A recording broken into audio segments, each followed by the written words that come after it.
Okay, hi everyone. Take number 2. Can someone explain to me why technology hates me the past 2 weeks? I just started doing a live a few minutes ago and my phone just totally turned off. For those of you who tried to come to the sleep workshop that we did last week, a lot of people couldn't access it. And then again, Monday night, I'm really sorry, okay? But to recap, for those of you who are new to the group, every Monday we have a certain theme with the question. Sometimes it's night wake-ups or night nursing or how to phase your baby off of bottles or early rising or newborns, everything else. Today's topic is asking your questions about getting out of the crib or bed. And I started talking about this before my lovely phone just decided to turn off a few minutes ago. But what we're going to talk about now is the difference of how to keep a toddler in a bed or in a crib. Very different than a baby that is in their crib all the time. And even if they don't necessarily want to sleep in there, they are by default because they can't get out. Or very different than a 6, 7, 8-year-old who's coming out and drinking water, because at that point it's more of a behavioral issue and it's a total power struggle. But with toddlers, it's a power struggle also, and we're going to talk about that, and I'm going to go through all of your questions here. There were only a few on this topic, but I really wanted to address it because I know a lot of you have older kids or toddlers in addition to your babies, and I had gotten a bunch of messages about what to do when kids are climbing out of their cribs and beds. So we're going to start here, and you can post below if you're watching live and you have a question too. Okay, Amanda. Looking for advice to keep my 3-year-old in her bed by herself at night. Every night she wakes up looking for us. I've tried rewards and even a child door locks with no luck. She even managed to take off the locks. Amanda, sounds like you have a very smart 3-year-old, but very developmentally normal, okay? Obviously, a 3-year-old who knows how to come out of her bed, she sounds like she's not in a crib. It's very hard for her to stay put because the world is an exciting place. So let's talk about how to teach her to stay put, and you're going to see a theme happening with all of your questions here. And again, I have the big coffee here because I have a 2-year-old with a fever, and I was up last night and the night before, so I'm in the same boat as all of you. I am totally tired this morning. So this is like my second cup of the day, already at 10:30 in the morning, and a few Tylenols. Okay, now, Amanda, your 3-year-old, we have a few different things to address. Number one, if you've been following me for some time and you've looked at the other question and answers, before ever addressing how to teach your toddler to stay put in their bed or if they're climbing out of their crib, you obviously, what am I going to tell you here? First, make sure, Amanda, that you have a solid sleep routine and that the bedtime you are offering is at the ideal time for your baby's body. You know that that's the first step I always talk about. It's a skip step people ignore. People get so gung-ho, I'm going to sleep train, I'm going to this, I'm going to that. But you have to first confidently set things up from the ground up. So number one, make sure you have an ideal, optimal time set up for your baby's bedtime, Amanda. Now, I'm not here to tell you when that is, but your 3-year-old may or may not be napping. Make sure you're catching her before she is overtired and hasn't been up too long and missed that sweet spot for sleep. But also make sure you're not offering bedtime too early where she's not tired enough and obviously is going to come out because she's bored. Sometimes with some toddlers, it's a very small window that could be within 10 or 15 minutes. So log things for a few days and make sure that you have a set up bedtime that is ideal for her body. Can't move anywhere else without that. Okay, that's step number one. Step number two, Amanda, how to actually get her to stay in her crib, stay in her bed. And this is probably going to be all the other questions that we have here in this thread, okay? Number one, you want to spend the whole afternoon before. Let's say you're starting this tonight. Go and take, and these are all preempting things. None of this is going to change it, but I'm just talking about a little bit of extra cushioning that's going to help, and then I'll talk about practically what you're going to do, okay? But for the extra cushioning, go out and let her buy something special for her bed. A pillowcase, a stuffed animal, sheets. Let her take and feel a sense of ownership. Not that she's stuck in this bed and she has to stay there, and I'd so much rather be in mommy's bed, like, oh my gosh, this is horrible, it stinks. Let her feel a sense of ownership and excitement about being in her bed. That's something that she has helped contribute to and picked out. Call the aunts and the uncles and the cousins and the this and the that and tell them, you know, 3-year-old, let's say her name is Jane. Jane sleeps in her bed because she's so big. And just like this cousin and this friend in daycare and this and mommy and daddy, she stays in her bed. She doesn't come out at night. That's what babies do. Babies call out and need their mommy. Just make her feel like $1 million in the process. You can still use rewards and incentives, but what we're going to talk about now is actually technically setting yourself up that whatever you do, you're going to be successful with it. So that's all like the preempting stuff, okay? Now, once you actually get to bedtime, Amanda, I want you to use the same method that I talk about so much of initially helping a child and a baby fully to get relaxed, and then only once you're confident that she knows how to do that, slowly phasing yourself out of the picture. So at bedtime, I'm not sure how often she comes out of her bed or if it's only in the middle of the night, so whatever the story is. But at bedtime, Amanda, sit there with her next to her bed. Hold her hand, or if you feel like that's regressing, sit in the room. Make sure that you sit there with her until she is fully asleep. And let her know, I'm going to stay with you. I'm not going to sneak away. Because what we want to avoid is this whole out of the room, in the room, out of the room, in the room. It's overstimulating, gives her mixed messages, and more than anything else, lets her have control of the situation. She knows, when I call out to my mommy, she comes right back here and does whatever I want. We want to not win the power struggle, and you've heard me say this before, but we want to cut it so it's not even continuing or even happening anymore. So in order to do that, you want to stay there with her and be calm. Don't interact with her too much. Not when she sits up, no, lay back down. No, we're not having a drink of water now. No, we can't go to the bathroom. No, we're not this. Don't talk to her because then again, it's giving her that power. Just sit there. The purpose of your presence is to be calming. Shh, mommy's here. Go to sleep. Every time she's going to try to engage you, she's going to try to this, she's going to try to that. Don't let her. You are the one in control of the situation as to whether or not it becomes a back and forth. So don't let it become a back and forth, Amanda. And when she calls out to you and when she says this, don't talk to her. You can set her up by giving her her little sippy cup of water and her tissues and make sure she has had her 500 apples before bed and use the bathroom so you don't have any concern, and you sit there. Okay, now if she tries to come out of her bed, that's why I'm saying maybe sit very close to her bed and make sure you put her back into the bed anytime she comes out. So she is basically physically staying in that bed at bedtime. You are ensuring that she's successful because you're really not allowing her to come out. I'm not telling you to physically hold her down with force, but you're not allowing her to come out because you're setting it up in such a way where she isn't going to because you're there as a physical barrier. Okay, now, the middle of the night when she wakes up, sounds like you've said you've tried locks, you've tried gates. The key is anything you do, respond to her immediately. And you have to decide, this is my game plan, this is what I'm working on now. So anytime you hear her in the middle of the night when she wakes up, respond to her immediately. I don't want her coming to your sleeping space. I want you going to her sleeping space. So when you hear her in the middle of the night, go to her immediately and do the same thing you did at bedtime.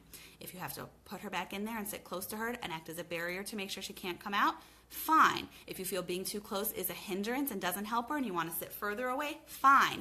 Sit there with her until she falls asleep. And again, shh, go to sleep. Mommy's here. None of the back and forth interaction. Not, no, you can't have another drink of water. No, you're not coming into mommy's bed. No, you're this and you're that. Your purpose is to be calming and to be in control. And you sit there with her. And you do that for 3, 4, 5 nights. And the power struggle stops because she sees, oh, I don't get to lay in mommy's bed. Mommy doesn't give in to me and do whatever I want. And at the end of the day, you respond to her immediately and she stays there. Now, in addition to those initial 3, 4, 5 days, you do use an incentive. Because guess what? Every morning, oh, you get this M&M or this sticker or this treat or this prize, whatever you're comfortable with, because she stayed in her bed all night. But guess what? Why'd she stay in her bed? Because you made sure she stayed in her bed. So you're setting her up for success that she really can't fail. So she's going to feel like $1 million in the process. She's going to feel awesome about herself, and she's only going to continue being successful. Every few nights, depending on 3, 4, 5 nights how she's doing, just like we do with babies, you slowly intervene your intervention, phase your intervention out of the picture and help her a little less. Whether you're physically moving further away or if you're touching her a lot in the beginning, phasing out your touch, whatever works for you, but the goal is ultimately that she's able to get to that place of full independence, but you do it slowly enough where you don't push her, but strongly enough within your own confidence and the message you give her that there's no power struggle. Okay? Now, Allie, your daughter was out of your bed in a crib finally at 8 months old. So she was in her own crib by 8 months. When you moved in May, she had been dangerously climbing out of the crib, so we took a chance and moved her to a big girl bed. Bad move in retrospect. She would take a while but would sleep majority with me in her bed. So she was in a big girl bed, and she'd sleep a lot when you were in the big girl bed with her. Okay, got it. Once I had my son in July, her bed was a no-go. So how could this screaming potato head sleep in a mommy and daddy's room and I sleep in mine? So she's been in our bed since then. So now you have her back in your bed. Your son is in the crib now, but how do I get her out of your bed? She has some delays, so it's hard for you to know when she understands and when she doesn't. You didn't say how old she is. I'm assuming she's 2 2.5-ish, something like that. She wakes up multiple times as well. What's a good way to start making hopeful final transition into her own bed? So Allie, I don't know how old she is. You didn't write to me how old she is, but I'm going to tell you something, and a lot of you aren't going to like it. And I've said this before, but I'm going to say it again. I do not recommend moving children to beds, out of cribs, to big girl beds, big girl boys, until at least 2.5 or 3. A lot of you might feel like, oh my gosh, that's ridiculous. They're not a baby anymore. But you know what? We don't want to set up a situation where you're going to have a technical failure. If you try to move, and again, Allie, I don't know how old your baby is, or your toddler is, but if you try to move, people call me all the time who try to move 1-year-olds, 1.5-year-olds into beds. They are simply too little. They don't developmentally understand cause and effect of the world. So they're going to get out 1,000 times because even though you told them about this incentive or treat they're going to get in the morning, they can't think that far in advance. They just know what's happening now. B, it's not safe for them to have free roam of the house at that age. You don't want them wandering into the kitchen, God forbid, doing who knows what. Now, most people don't move their 1-year-olds or 1.5-year-olds into a bed because they think it's a smart decision. They usually do it because they're climbing out of their cribs and they think it's the only option. So we're going to see here if there's a question about that. If not, I'm going to tell you what to do about crib climbing, but I don't recommend moving a child to a bed until at least 2.5 or 3. Very rare instances, I will say it's a good idea before then, okay? Now, you know I have strong opinions. This is one of them. Now, to answer your question, Allie, exact same thing I just told Amanda to do, okay? Exact same thing. I want you to get the bed to be an exciting, fun place for her. Let her go to the store and buy everything and watch everything I just told Amanda and do the exact same thing. Incorporate it. I never recommend using punishment, consequences with bedtime. We don't want to have any negativity.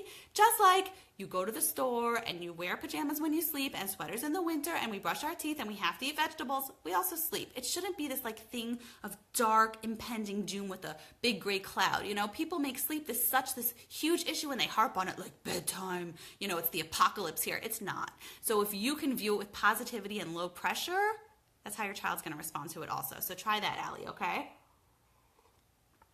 Ilana, you moved your 2.5-year-old to a toddler bed a few months ago. The first month she loved it and didn't come out, but now she gets out all the time and comes to my bed.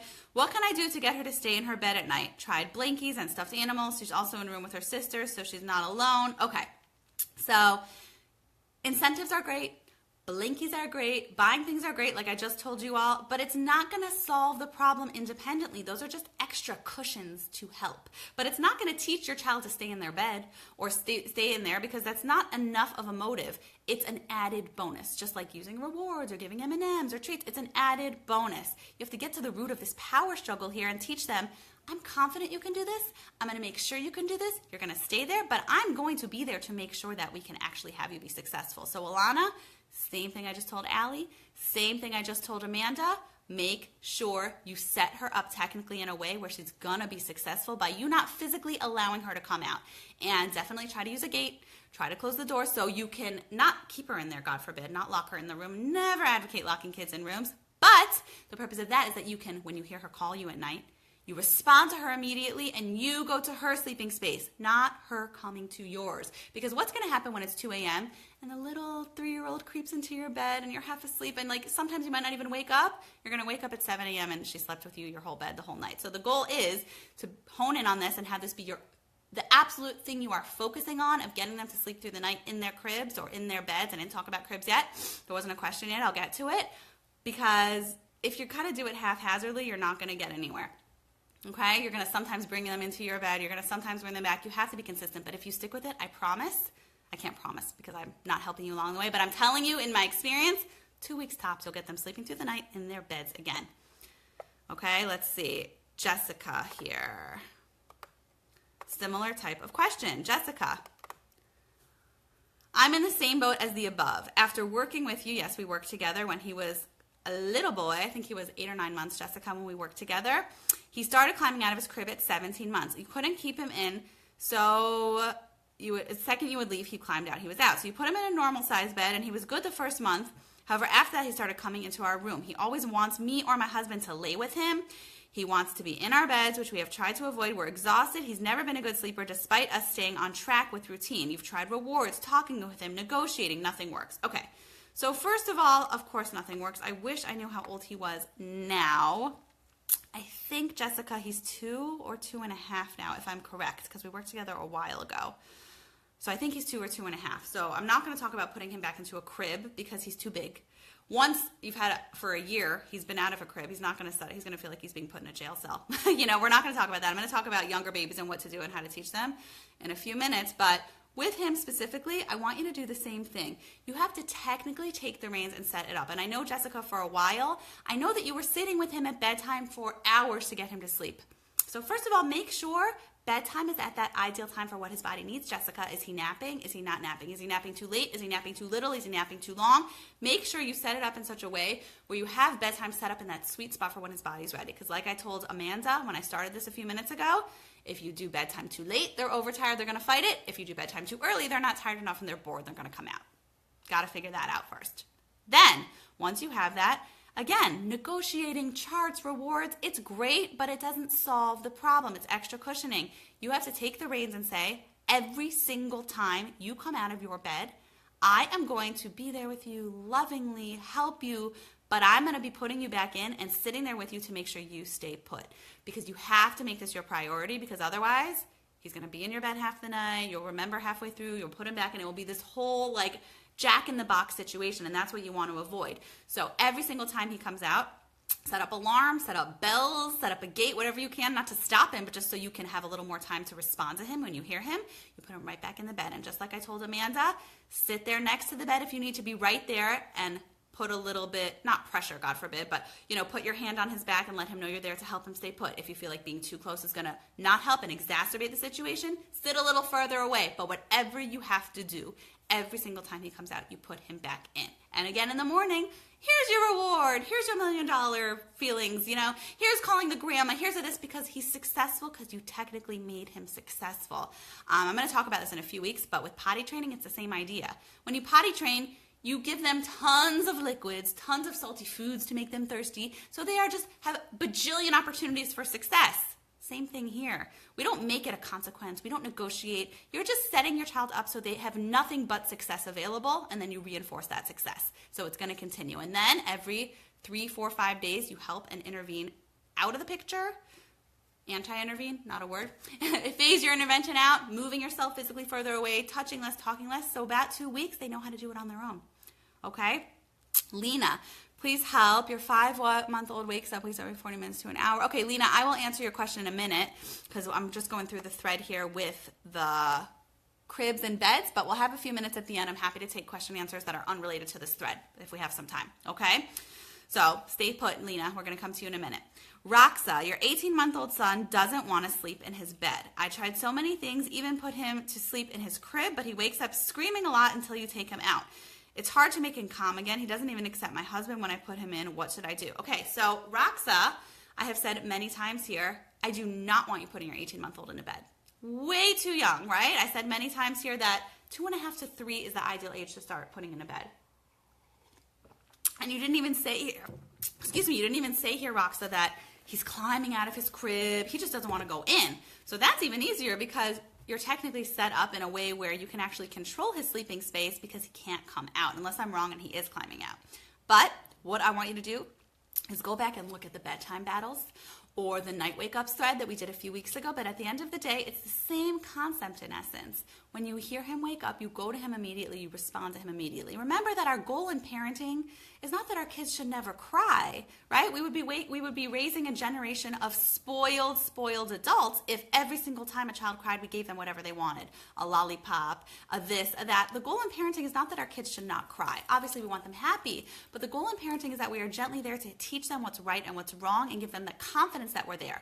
So the goal is not that your 18-month-old should never cry. The goal is that he should never be abandoned or traumatized. So it's a very big difference between him crying because, oh my gosh, I'm all by myself in this crib, I'm screaming, mommy's not here, or crying because you're sitting there with him and he's just angry, you're not taking him out.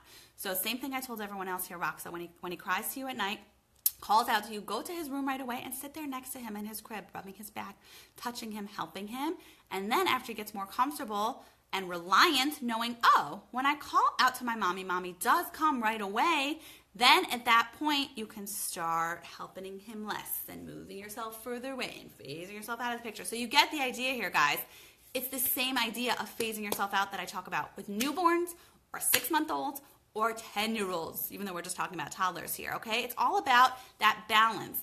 of taking control of the situation, being that confident authority, but also being loving and gentle and making sure that your child feels secure. You need both of those components because otherwise it's too harsh. You're not going to feel comfortable with it because you're going to be this like sleep drill sergeant.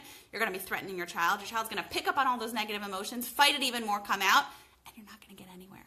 So you have to balance out the gentle authority that you want to be by teaching them to stay put and being consistent. You can't just do it one night and then give up for 2 nights and then decide to go back because that's a yo-yo. You're not going to get anywhere. You have to do it night after night after night after night for a solid week and a half or 2 weeks. And if you do, they will stay put because they'll feel awesome about themselves, having the rewards. They've technically been successful and they see that they're big and they see that it's also not worth their while to call out and make a power struggle because you just don't give in, right? Okay. So I don't know who else is watching. Anyone who has questions on that specifically, I will answer Lena's question here. That is not about the crib climbing.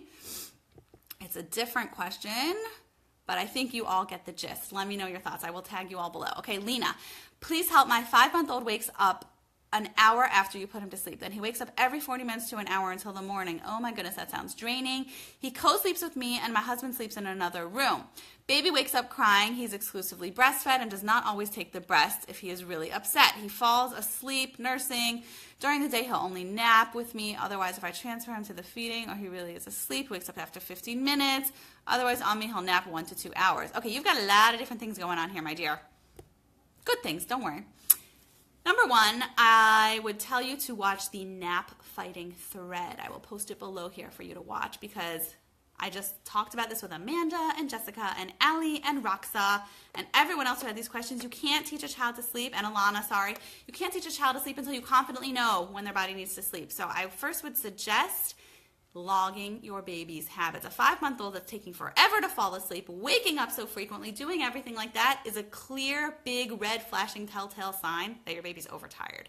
So you want to first get a good structure set up with predictable naps and not missing that sleep window and making sure that's set up. Once that's there, sounds like your baby has a full-fledged sleep dependency of nursing and being pressed up right against you. And that's why when you sleep with your baby or you hold him really, really close to you, he will sleep for 1 or 2 hours because he's able to transition from sleep cycle to sleep cycle with your help, right? He falls asleep in your arms, wakes up, still in your arms, can go back to sleep. Wakes up, still in your arms, can go back to sleep. As opposed to falling asleep in your arms, 15 minutes later, waking up in this cold crib. Oh my gosh, now I'm fully awake because I don't have the same sleep environment that I needed before to fall back asleep, and now I'm awake. So that's when you get to working on the sleep dependency. And that's when you work on teaching him how to settle to sleep and fall back asleep. But I'm not even going to get there yet. Come to that. We'll revisit that another week or so.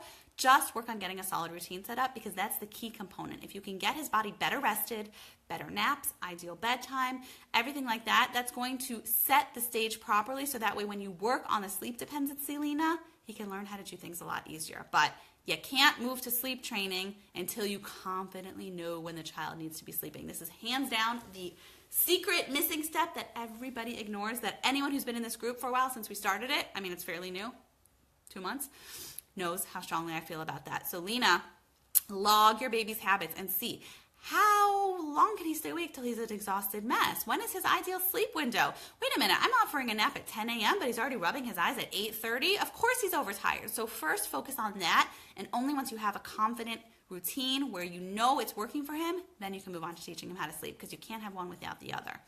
Okay, does anyone else have a related question to climbing out of the crib, climbing out of the bed? Oh, that's what I wanted to talk to you about. I didn't even talk about that.